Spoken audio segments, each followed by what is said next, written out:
All right, so we're recording, and this is our post 268 show And it only took us episode. 16 minutes to Yeah, get together and get and we ready. still have technical issues. But however, What do you mean?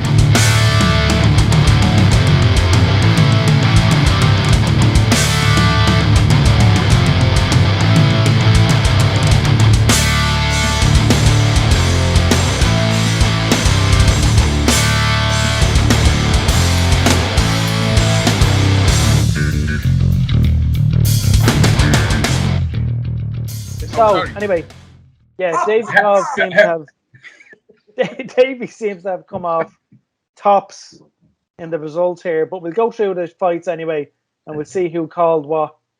Burke, what was Not the first Davey fight? anymore. First fight, Captain Gov. an absolute fight of the year contender to open up a card, and a huge fight to open up the card. Justin Gaethje, Michael Chandler. What a fucking fight! Okay. Start to finish. Sometimes all of us over the years have been look forward to fights, and you say this one has to deliver. It's definitely going to deliver, and then it's dog shit. Yeah. This one delivered in spades. It really The did. two boys are not like it's real cliche. Nobody lost. Someone clearly lost. Yeah. But neither are standing in the lightweight division have suffered. I'd say if they fought 10 times, they'd probably split a 5-5. There's so little between them. Yeah. I think cardio might be an issue for Chandler, or it was a little bit in this fight. He seemed to tire a little bit. But then again, when it looked like he was there for the taking, and he gritted through it and came through it through a very tough second round and powered through to the third. Never mind the second round. The first round, I would be very hard pressed to call who won the first round, because they both threw immense amounts of shots. They both absorbed a serious amount of damage. Yeah. And even though maybe Chandler was maybe suffering in the stamina department compared to Gaethje, that's fair enough. You could say that. But after round one, you could have flipped a fucking coin on it. Yeah. It was anyone's. They both looked like absolute world beaters, didn't they? Yeah. I think Chandler kind of gassed in the first round because he was trying to get that respect on the feet. Yeah. You know what I mean? Back him up with a bit of power, and he ended up throwing a lot into each shot that he was on. Yeah, nearly, he was. It looked like nearly every shot he was throwing, he was putting 80% into it. Like, yeah, there was. Gaethje seemed a little bit more clinical, a little bit more measured. I wrote a couple of notes while I was watching it, and the thing that I wrote was, as good as I think Gaethje is, he's better than that. He's actually like that. The takedown roll on the taking the back thing. That was great, yeah. Was very fluid, man. That was just. But yeah, like I said, the two of them just, as you said, man, the two of them just come out with flying colours. Yeah. Like there's an old wrestling chant, "Fight forever." And if those two were on every card, opening every card, you'd be happy. Like that, yeah, big time, absolutely unbelievable. In my opinion, either of those two could win the title in the next fight. Yeah, you could put either of those two against the title holder, and they're in with it's a toss up. It's a 50-50 fight. Both of them could put you to sleep. Both of them can out wrestle it. I know Chandler relies a little more on his wrestling than Gaethje does. But both of those are good enough to be champion. Yeah, and Chandler proved he has a serious chin. Fucking right, he does. I mean, I think a lot of people wrote him off after his last knockout loss, but he took some massive shots in that round. Particularly the uppercuts, the Gaethje uppercuts, man, that he was eating were just unbelievable. And instead, like he's running forward like this after taking them as well, which is What did you say, John? He got dropped with it was nasty. Yeah. I thought he was done after that. Yeah. It's unbelievable. And the leg kicks as well. His left leg was fucking chewed up. Yeah, that's another thing I wrote was the leg kicks. And that was like the theme of the night was leg kicks. Yeah. But that, oh man, his leg was in seriously bad way at the end of it. Who did I call for that one? So, Mark, John, and Davey all called Justin Gaethje. I went with Chandler because I thought, I think I said I thought he brought a little bit more different techniques. And he I mean, I think it's a coin flip though with those two. There's really so is. between them, like. Yeah, I think I said when we were talking. Pretty good swing with the best. Say that again, John. Just saying, I agree with Paul that he does bring more to the table. But yeah. To prove thing with the best. Yeah. You know, if it was anyone else, he probably would have looked for more takedowns than that. Yeah. Because he's like, oh, I want to outswing this fella. Like. Yeah. Yeah, he got dragged into a war, didn't he? You know, but he didn't take much of an invite, but he, you know what I mean, turned into a war.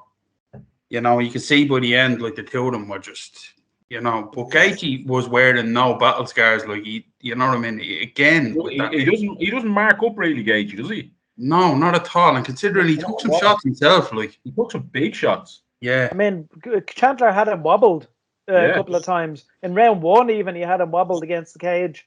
He looks like he's a head like a fucking cinder block, though, doesn't he? Yeah, Gaethje. Yeah, ridiculous. Yeah. Chandler. Just because he had him wobbled. Yeah. I probably would have. Yeah, I agree. I probably would have edged round one to Chandler if I had it come to it. Yeah, I would have.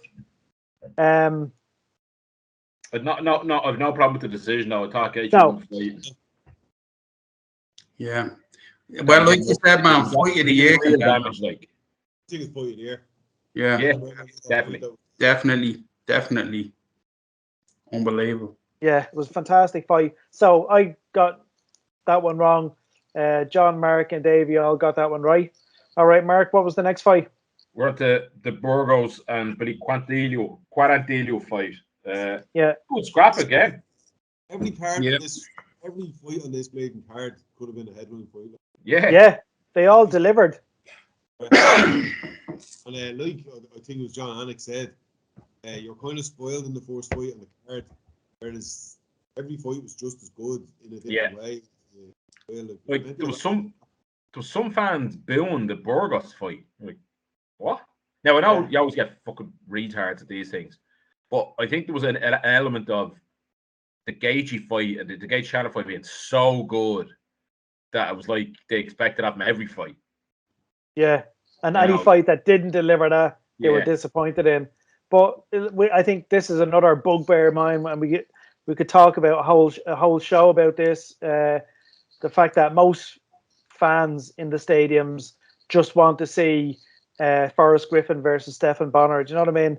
The minute there's wrestling or grappling, they're booing.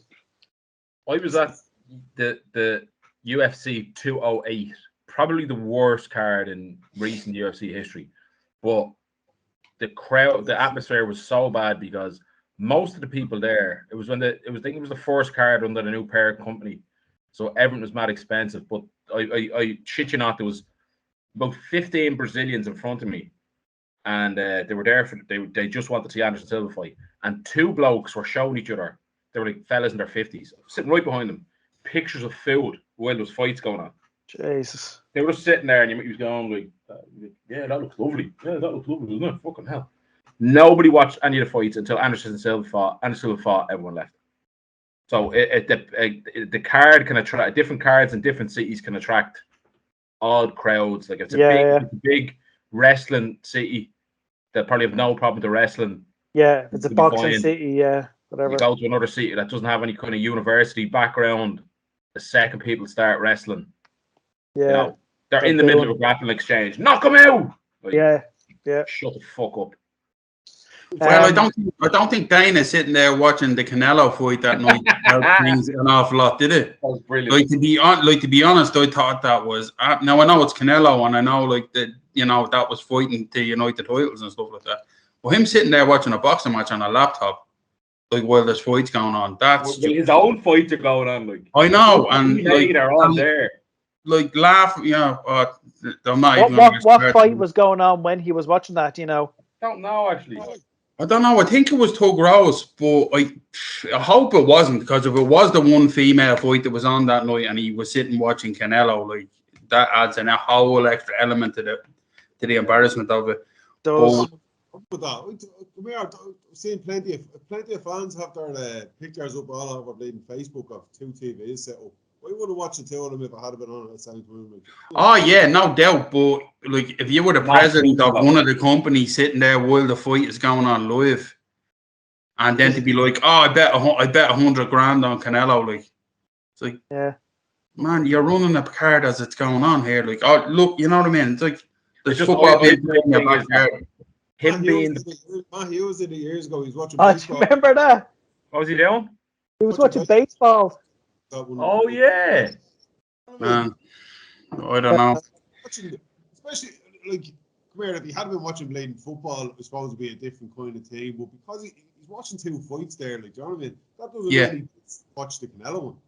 Yeah.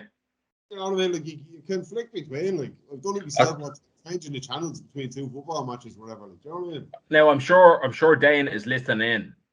Yeah. Obviously. Yeah. You know, Dane, no judgment. You know, just. You know. Yeah. I thought it was interesting that night as well. Yeah. Burgos said to the camera, big Payos podcast. You know, Payos thing at the end. Burgos said at the end, he said Payos. He kept saying Payos to the camera. Oh yeah. Payos Yeah. reward. You know, cut to 20 minutes later on, he's watching Canelo on pay-per-view, putting $100 grand on it. Actually, the Burgos fight. It was great. Great. Yeah, it was. You know what? The scoring was pretty much spot on. I had a 2-1. Yeah, I mean, Quarantillo. How do you pronounce his name? Quarantillo. He showed up, didn't he? Yeah. That's not what I put down on him. Like, that guy would fight anybody. He's a proper tough guy. Like, he ate serious overhands into the face. Yeah, he walked into it. He walked into a buzzsaw a few times. Yeah, and no backward steps. Like, he definitely has that warrior look to him. And I mean, yeah. Up until the 3rd round, I thought it was a hard fight to call. Yeah. Took over in the 3rd round. Yeah. Shots, but first 2 rounds I would have given to either of them. Yeah. Yeah. Quarantillo's leg was getting chopped up a bit though. By the end of round 2, it was starting to affect him, and I think his corner at the end of round 2 were advising him to go southpaw. They were, yeah. Look, I thought it was going to be stopped with leg kicks. Yeah. Yeah. The whole thing is, and I was only thinking of this, I was down doing a bit of training last week, a bit of boxing. There's loads of young lads boxing, and are mad for switching stances because they watch the UFC, and you know, people switch stances. And corner saying to people, go southpaw. Obviously, it's an option if you're going to lose the fight, but it's often not the best option because it changes everything, absolutely everything. And it's not just it changes the combinations and all that. It changes your reading of the fight, things that you step in on that you wouldn't have stepped in on, exits that you're making that you would have never made. It changes everything, and no amount of hitting pads in southpaw will do for you. So sometimes switching stances, you'd want to really know what you're doing. Kickboxers are probably the best at it because they train often switch stance fighters. Yeah. Other than that. A lot of wrestlers really struggle with it because a lot of orthodox boxers, when they fight orthodox in the UFC, when they wrestle off a southpaw stance. Their takedown, they wrestle with their strong hand forward for their shot and their takedown. Oh, of course, yeah. Because and then their fight and stand up, it's reversed. So it takes a while to the simple. Just it's fight not. southpaw. It's not. Yeah, you it's want to not have a bit always more back pocket as a coach than just fight southpaw, I think. I would have thought there's a huge difference between switching to southpaw, MMA or kickboxing than there is to boxing. I don't see like a massive like if you're taking leg kicks all night long, you're obviously going to want to protect that a bit more. Like I think stances in MMA and kickboxing is more about protection other than a whole new set of ways to attack someone. Do you know what I mean? Yeah, but if you think about it from MMA, it changes everything that you're doing. It changes your entries for takedowns. It changes setups for head kicks. It changes. That's what I'm saying. I don't see a massive point in boxing. Yeah, you're probably right. In boxing, there's probably not a massive point in doing it. Not that there's not a point to it, but there's less reasons to do it. A lot less. Yeah. I know Tyson Fury does it an awful lot. Usually though in boxing, you stick with your like Prince Nassim was a switch hitter. It's rare enough. You stick in your stance. You're an orthodox fighter. You're right, John. Now that I think about it, yeah, it's much more of a you have to kind of protect. You're getting lashed out of it in one stance. You need to switch to almost defensively save your leg from getting chopped up or body kicks or whatever it is. I don't know why Burgos didn't attack that leg more. Yeah, he could have. Yeah, it looked like he was ready to go on it, didn't it? Yeah. Especially when he's saying, every second strike should have been like it. Yeah. Quarantillo got. You could say it's starting to come into effect. His ankle. It was that. What's that thing called where the nerve goes dead and your ankle stops kind of reacting properly? Yeah. I don't know how Burgos didn't pick up on that. Yeah, that was a good fight, and I couldn't argue with the scores on that as well. So again, Mark, John, and Davey all called that one. I got it wrong as well. I don't know. I think Quarantillo showed what I was saying. That he showed like he had something to prove. He showed he was coming off Contender Series. He does have great boxing. He does have great MMA boxing is what I call it. But he does need to round off the rest of his skills a lot more. It just wasn't his night. And like Davey said, he did run into a buzzsaw a few times. I think Burgos was just a little bit too much for him to handle. A Ranger fighter. Learning curve from as well, wasn't it? It was a big jump up in class. It was a big jump up. We had talked about that last time. Yeah. That was a big step up fighting a name who himself has fought big names. Yeah. And you know what I mean? A point as well. And keep him. What'd say? Burgos out to prove a point as well. He was. Yeah. And keep in mind, Burgos. Last fight against Barboza. Yeah. Burgos had 5.5-inch reach advantage in that fight. And Quarantillo was still able to get in and land shots. Yeah. So that says a lot for Quarantillo in the future. Yeah. I think this might be a bit of he's a young lad, isn't he, Quarantillo? Yeah. So this might be just a case of a he's not that young. Sharpening stone for him. 32. Oh shit. I thought he was younger than that for some reason. He does look younger than that. He does look younger. Hopefully, anyway, he'll this'll kind of sharpen steel kind of situation for him. The next fight on the card, Marco, was Marlon Vera and Frankie Edgar. Unfortunately, this is the fight that Davey said he was least looking forward to watching because of the inherent value on the line for both fighters, especially for Frankie. And Frankie looked good in the early going. He did look good. He always looks good.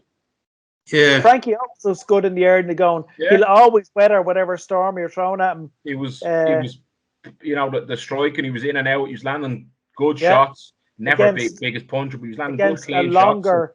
The size again, though, the size difference, looking at the two of them with the size difference was something. He held the title at 155. Yeah. Which is like a testament to his toughness. Mental. But every word I said, I watched in front of me and I was going, oh no, I actually want to be wrong here. You could nearly see, in a way, Ver was kind of almost like, it was almost like he was just biding his time. Yeah. Frankie was out striking him, but it was nothing that was, good solid strikes, but it was nothing that was shaking him or hurting him. He knew he wasn't going to get knocked out as well, man. I think he genuinely knew I can walk in here and eat 2-3 of these shots and I can just hit him with one. And I know he got taken down. And listen, on the cards, I had Frankie up 2 rounds. Yeah. Yeah, that'd be fair. He won the 2 rounds. Like he outworked him. He landed better shots. He had top control. He was winning the fight. But it just had that air of familiarity, like, right, Vera is just waiting. He's just walking it down. He's waiting for that one shot. Now, I don't know if anyone could have guessed it was going to be a front kick to the face now, but he was waiting to get the knockout. What's that, John? Do you see that picture of when the kick landed? His face. Yeah. His face looked fucking weird. Poor old Frankie. I mean, Yeah. that's why I went with Frankie on that, and the first 2 rounds kind of illustrated that for me. He used his wrestling. Yeah. That's what I had thought. I thought that the winning factor for Frankie in this fight will be his ability to take him down and kind of just not ragdoll him on the ground, but just kind of wear on him, be a problem from top position, half guard, wherever it was. I mean, Frankie was able to get on top position. Even I know Vera was pushing him off, using the butterfly to push him off, and he landed a couple of nasty up kicks, if I'm not mistaken. They were nasty from the guard as well. Yeah. Yeah, absolutely was. No, lads, the other thing is, big fans of Frankie here, but he is now 2-5 in his last 7 with 4 stoppage losses. Yeah. Yeah, I would have looked at KO'd him. Brian Ortega KO'd him. Chance of the Korean Zombie TKO'd him. Corey Sandhagen starched him with the flying knee, and Marlon Vera starched him with the front kick. Yeah, we're all like they're not decision losses, and they're war losses, they're damage losses. You know what I mean? Yeah. And with respect, they're not elite either. They're not. You're not talking about like absolutely elite fighters who are knocking them out at this point. No. You know what I mean? And like it is a legacy thing at some point where you're like, I don't want this guy completely losing his legacy here either. Yeah. No.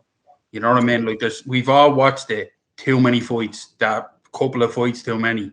Yeah. Well, I watched that night, and his movement at the start was brilliant. And I remember thinking to myself, like, geez, he's moving like he used it. Yeah. Then you could just see him slowing and slowing and slowing, the progress slowing, and it's age, and it's guards, it's wear. You know what I mean? Like exactly what I thought before the fight. This guy's too big. He's not going to hurt him, and he didn't. What he did in the Gray Maynard fight, I can't remember if it was the first or second one. Like how bad he got dropped in the 4th round. Do you remember that? The second fight, yeah. Minutes of the way he looked in that 4th round. Yeah. You know what I mean? Yeah. No. The resistance just isn't there, is it? But what we were talking about last week was that kind of damage is cumulative. It builds up. Do you know what I mean? Yeah. And it's unforgiving. It's not. There's no escaping it. It's damage that builds up over the years, and I'd rather see him walk away on a loss than be hunting some sort of victory. I don't want to see him fighting again, to be honest. Yeah, that's the truth. I'd rather he just and it'd be it's an all right way to go. Like losing to a younger guy, like I know Verde's not he's not in his league like when he was in his prime, but now he is. Yeah, so just leave it. Yeah. So me and John got that one wrong. We called Frankie, and American Davey called Marlon Vera. Okay, Mark, what was the co-main event? Co-main, Tug Rose and Zhang Weili. I called Weili. I thought Weili was going to win it. She looked like the stamina was a little bit of an issue. But what I thought was a bigger issue was it seemed like she's done a lot of work on her offensive wrestling and no work off her back. Yeah. She had nothing off her back off her back at all. I had a 2-2 going into the 5th though. And it was a beautiful takedown by Rose. A very smart approach to the fight. Every time I pick against Rose, she wins. Even when I do pick against her, I love her. I think she's brilliant. Yeah. It was a beautiful takedown. Fantastic game plan. She listened to her coaches. They obviously knew what to do. They were 2-2. Get out. There was no way Weili was expecting a shot from Rose. It was a beautiful takedown. Top control, kept busy, won a fight. So what about the fact that we had talked about this as well? 90%. No, actually, I'm just 90%. I'm just throwing that out. I don't actually know, but a lot of Zhang Weili's training seemed to be strength and conditioning based, and she was swole in there, wasn't she? Yeah. She was muscly as fuck. I wondered if she struggled to get hit in the weight. But what I'm saying is, what did that do for her in the fight? I'm not sure what it added. Yeah. I mean, she didn't necessarily out-muscle Rose. No. Against the fence. She probably did the first round or two, maybe. Yeah, she got her against the fence. She was... But, I mean, when she got a takedown and she got Rose down, Rose was still able to threaten with submissions. Mm. Do you know what I mean? She wasn't monstrous on top. I think what Whaley struggles with most is her fucking mind. Did you hear what they were saying about her practicing in the gym with people booing her? They play people in the gym. They play the boot sound. Oh, right. That's crazy. Like, yeah. I reckon she got affected in the last fight, because people were booing her on the way to the cage, and that was all playing games in her head on the way in. Okay, yeah. So when she was training, they had these sounds of a crowd booing. Weird. That's weird. Yeah, maybe you're right. And I mean, if I'm not mistaken, didn't she also blame her last loss on seeing Chris Weidman breaking his leg or something like that? Not a loss. She didn't blame the last loss on. Yeah. I think you might be right then. I don't know whether you remember me. I said to you beforehand about the one person who's knocked someone. One of these has knocked the other one out, and that's gonna weigh on my mind in this fight. Yeah. The whole time I was watching the fight, I was thinking to myself, Wiley is nervous. Like in certain clinches and coming away from things, she's thinking this kick is gonna come at me. Yeah. Or something's gonna come at me. And there was a caution to some of the stuff she was doing that wasn't there in our early stuff. Like you said, training to be physically stronger and training to be physically bigger. I was thinking to myself, like, is that in her head? Is it in her head that she wants to look more intimidating, that she wants to be out physical Tug Rose in this? And when she couldn't again, she just seemed to lose nerve, like, you know what I mean? It's interesting as well that the crowd thing affects her. I have heard that before. I've heard it predominantly with boxers who like go into the ring with wireless headphones on and pretend to fight with booing and people, you know, chanting stuff about them. And it's like it's a thing that's come in where the old guard in this kind of knew that if you were being booed by a certain crowd, it's because you were winning. Yeah. You know, and like it's fascinating that she thinks that, like, you know, she's fighting a girl from that country, in that country. You're gonna get booed. You're gonna, you know what I mean? There's people gonna start booing just because you're from China, other stuff like that. Okay. Yeah. But that's incredible, because I watched that fight and I just thought something psychologically isn't right. Well, yeah. You know, and like even the corner, like you could see the way the corner were kind of tippy-toeing around when, like, you know, they weren't really shouting and screaming at her. Yeah, instead of giving her some form of urgency, they were kind of it was like they were kind of soft, coating everything. Oh, it's going good, like, you know, you're doing well, you know. Just think there's something happening there. What was that? And there has to be something there lacking if you need people to cheer you. Like, remember hearing Joanna J. Jerchek said she wouldn't fight during this whole COVID buzz because she needs the crowd to get her going. Yeah. She didn't say cheer her on or to boo her or either way. She just said we need noise there to fucking read. It's fair enough, like, but like, not everyone's gonna fucking like it. You're going to go into enemy territory, like you're going to be fighting in other people's countries. I think that's like some fighters use that as adrenaline, isn't it? It's like they use the bill, like, you know what I mean? Like, give me more of this, you know what I mean? Like, the same Hammer used to love it. Yeah, love it. Chris Eubank, love it. Oh, Chris Eubank lived off it, like literally lived off it, and he would encourage you. You could see he was like playing to the don't care. Yeah, like, it's gonna make me better. Yeah. You know, Ali, the best example of it ever. His first fucking 18 fights built out of every state he fought in. Yeah, and apparently got the whole idea for that from watching Gorgeous George, the wrestler, getting built and thinking that's more powerful than, you know, man, that's more powerful than people cheering me. You know, there was a brilliant story about Ali. I know it goes off the point, but there was a boxer interviewed. He said he was in his 20s, and he said he met Ali backstage at a fight, and he said Ali was just popping the jab at him. You think you can stop that? You think you can stop it? Just standing right in front of him. He said he was just sitting there, and it turned out the reason he was sitting there is looking at him was because Ali was 13.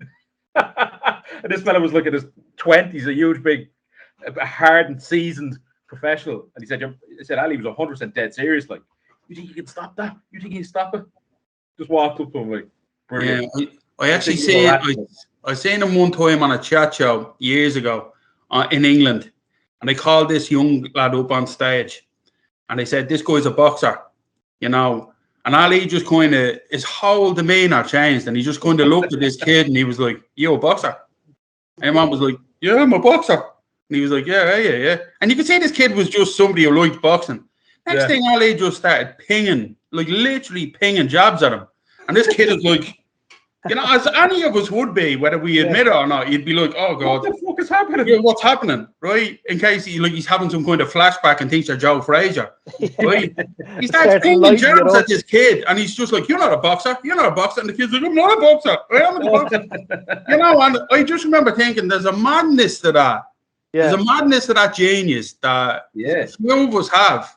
But instantaneously, it's like, yeah, man, that's what. Like the minute he's a boxer, right? Let's show me boxing. Yeah. Oh, yeah. No, I'm all right. No, I'm grand. You're okay, thanks. No, leave it. Well, what are you talking about? Yeah, no. It was a good fight, though, I have to say. Well, I'll say this: a good fight for sure. The problem is with the division, it's thin enough, and I would say it's another case where the number one contender is probably miles ahead of the number two contender. Who steps up the road? I think it's Tisha Torres next in line. I'm pretty sure it is. Or is it? Let me see. Have a quick look. I think it might be Tisha Torres. I think it is, to be honest. They fight on the Ultimate Fighter. Jesus. Women's strawweight. Sorry, I'm getting them mixed up. Not Tisha Torres, Carla Esparza. Oh, Jesus.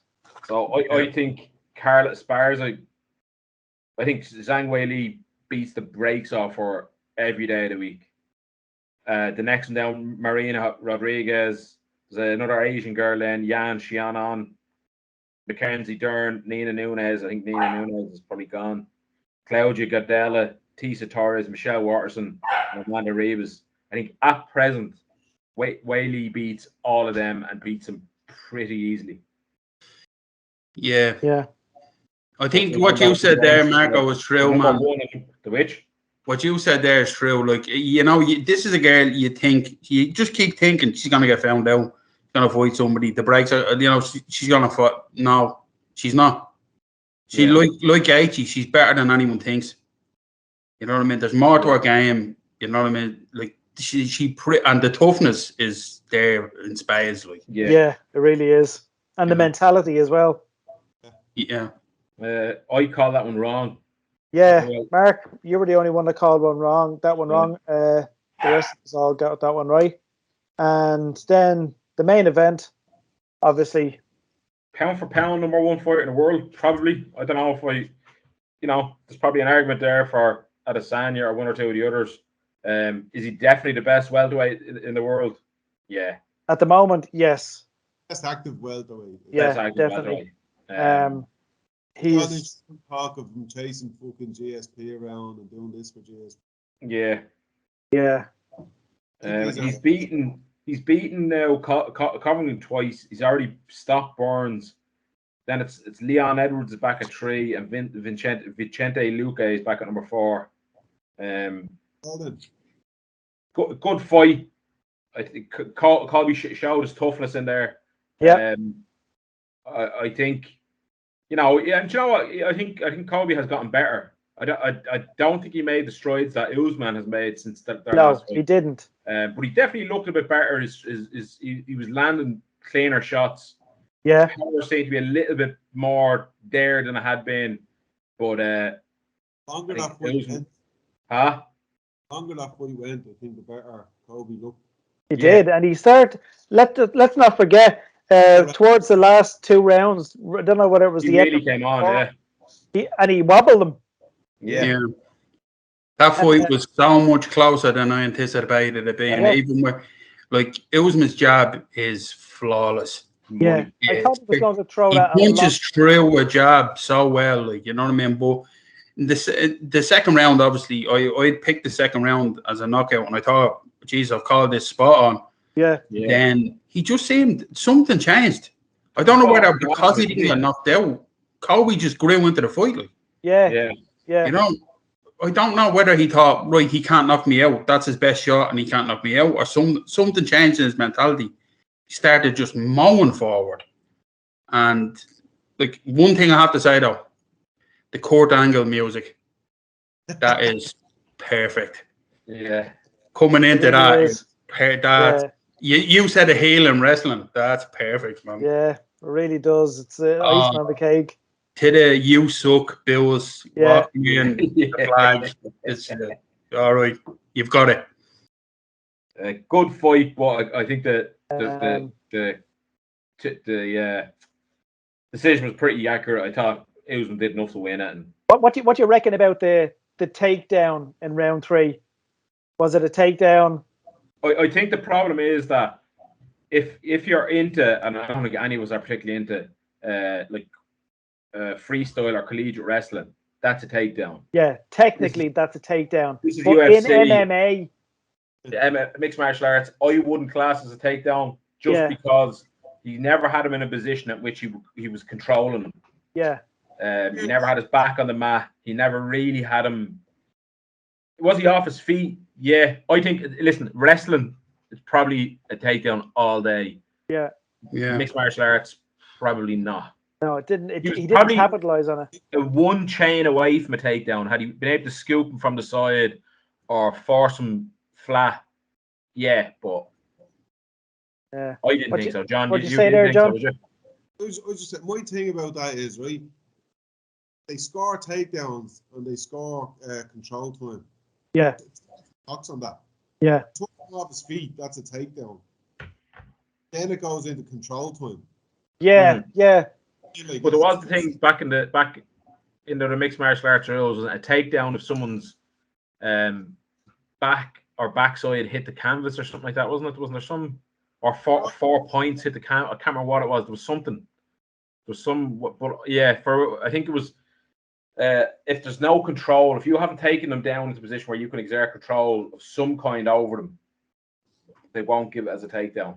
Okay. Because we've seen fights before where people have gone off their feet, and as soon as they kind of scramble over to the cage and they're up on their feet straight away, like, you know what I mean? Yeah. Don't still count. Yeah, but I think what you're talking of is there, like, I'm taking you down, I'm holding you down, and you're scrambling back towards the cage. Whereas if you looked at this one, he was off his feet, but it never seemed like he was under Colby's control. Come here, I 100% agree with that. I don't think Colby can control them at all. Like. Yeah. Still took him off his feet. You reckon it was takedown, yeah? Yeah. I mean, he did. The crowd reaction as well. Like, the crowd reacted big to it. So that kind of added, like, you know, the crowd gasped. Yeah. Because, you know what I mean? Before something happened. He's 100% takedown defense. Yeah. Yeah.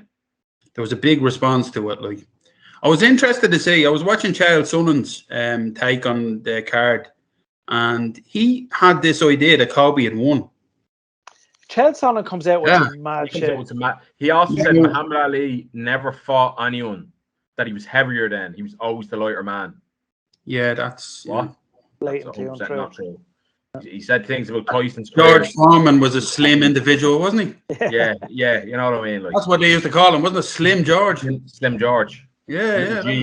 What was Chael's reasoning behind? Basically, he said that there can't be an 8-10 round, so the second round wouldn't count as an 8-10 round. And with that, he said the takedown, right, which I dispute, but okay, he said the takedown. So he reckoned he had 3. He reckoned he won the last 3. Colby. Definitely not. Yeah, so and that second round had to be a 10-8. I think he's kind of clickbait these days, isn't he? Unfortunately, and that's like, because Colby won the fight is the header, and it's like, man, don't make a fool of yourself for clicks. Yeah. Not Jake Paul. You know what I mean? Like, don't. I don't know. I'm a bit disappointed in him already. It's the way he called the whole thing was kind of bad. But he is a gangster, so he is a straight up gangster. He is a from gangster. Western Oregon. Don't come after me. So the scores at the end of that card are: I scored, wait for it, 2 out of 5. That is poopy butt. Mark and John Ladd scored 4 out of 5. And the winner, by unanimous decision, flying knee, armbar, knockout, guillotine, is Mr. Davey Gov, Capitan Gov, with 5 out of 5. It's just a shame he won't be invited back. It was fun while it lasted, wasn't it, kids? Is that the noise of the door slamming? Yes, it is. On your podcast career, my friend. Bang. Hey. Fantastic. All right, man. That was great. Davey Gov fucking cleaned us out there. So fair point. Well made, John. Listen, let's do this again next week. For what is the next big card coming up? I think it's the next card is Holloway Rodriguez. Okay, so let's all do another chat maybe later on in the week. Make our picks for that card and see how that turns out. November the 13th, so this Saturday. Okay, so let's try. Do you want to do it now then? Oh, it's on early. The card. Oh, is it? Okay, I see. Abu Dhabi, isn't it? Oh yeah. No, it's not. It's in the UFC Apex facility, Nevada. Maybe I read that wrong. Okay. They're doing it early? Doesn't say. Vegas time. Texas. I'll have a look around that. Big main event. The rest of the card, a little bit. Is there anything on the rest of the card, Marco? Anything at all? No, there's nothing great. Ben Rothwell, Rogerio de Lima, Felicia Spencer, Leah Letson, Song Yadong, Julio Ark, Thiago. I do love Dong. You do love Dong.